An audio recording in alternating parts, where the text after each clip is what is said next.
get our money from? When we win a battle, we keep all our money in one of these things.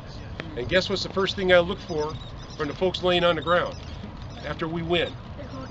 And I got lucky, yes. So I wear my, shall we say, my ornamentation, my wealth. My shoes, buckles are not gonna, he's got buckles on his shoes. Buckles come on shoes about 1700. Well-dressed man of the 1600s has rivets. You know what this is for? See the nice little bow tied around my leg? Keep my socks up. It's a sock garter. No elastic in those days. Okay.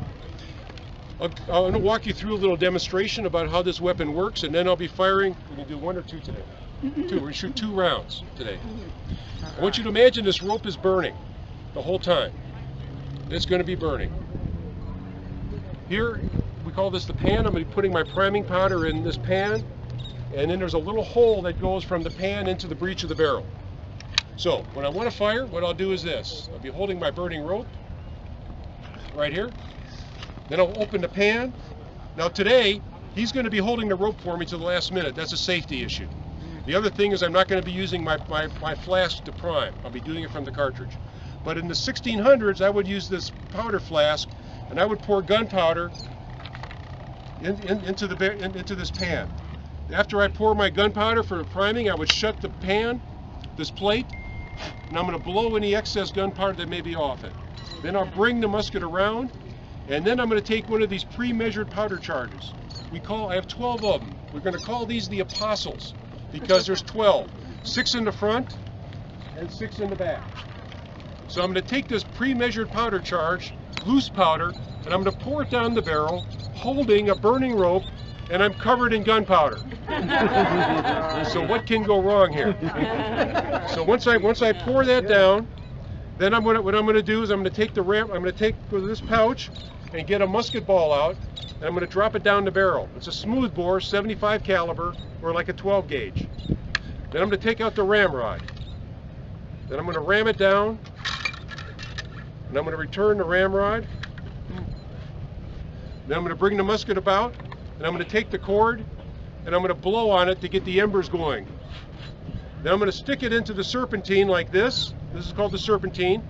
And then I'm going to test it because I want the rope to hit the sweet spot where the center of that pile of gunpowder is. It's off a little bit, so I'm going to adjust the rope until I get it to where I want it. When I want to fire, I open this plate and I pull this lever, like you call the trigger, and the burning rope is going to go into that pile of gunpowder and set it off. And part of the flash is going to go through the little hole into the breech, igniting the powder in the barrel, and out goes a musket ball. 1 round a minute. The enemies, this can shoot a musket ball about 200 yards, more or less. I'm accurate about 50% at 50 yards to an adult stationary male. I'm retired Army. I spent 36 years in the Army. If I had my M4 carbine, and he was ex-Army too, at 50 yards, stationary male, you can use your imagination. But I have a 50% chance of hitting somebody, which is why we're going to shoot pretty much in a volley at the same time.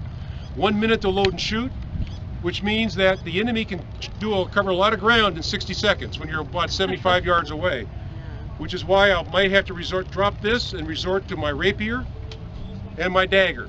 So I'll be fighting with a dagger, with a sword in one hand or a rapier and a dagger in the other, which is why you see the way my uniform is cut, the jacket. It's to allow complete, open, and unfettered movement of my upper torso. If I had a normal jacket on, it could get caught in some of this gear. Any questions about anything? So this weapon, you guys, is not all that loud, but before he fires, I will turn around and say to cover your ears. If you're wearing hearing aids, you may want to consider turning them down. It's going to sound like a loud firecracker.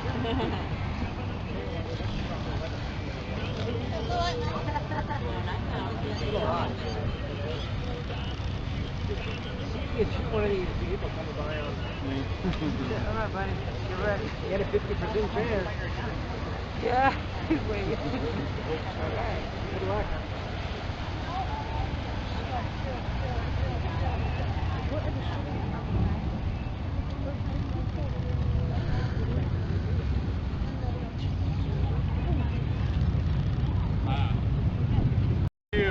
There really is no regular military that's going to be have a formal command structure for this. So you guys are just going to kind of see him going through the motions. For safety purposes, I will be giving him some commands, mostly inaudible to all of you guys. Here we go. Okay, this is how it would be if I'd actually just fired my last round.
Cover ears.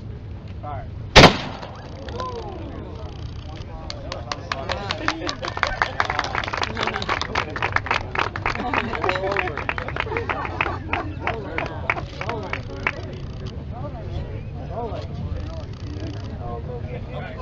All that work. We're going to do one more round if you guys would like to get another view.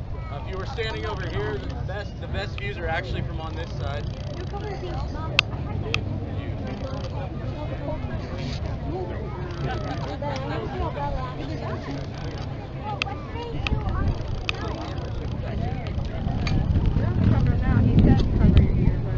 This is just a safety thing to make sure there's nothing in there. You don't want to double load a musket or a cannon. It's really going to ruin your weekend.